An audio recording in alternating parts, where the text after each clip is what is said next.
Paano kung ang trend ay kahalintulad o naging sitwasyon, pangyayari, at iba pa?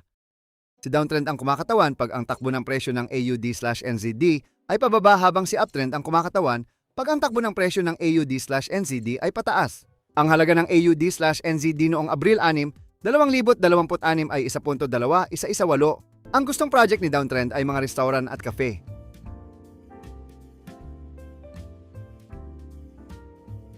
Ang gustong project ni uptrend ay mga hotel at resort.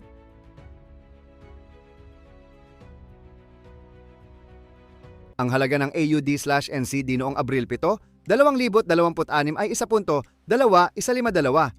Dahil ang presyo ng AUD/NZD noong nakaraang Abril 6, 2026 ay 1.2118. Tumaas ang presyo noong Abril 7, 2026 sa 1.2152.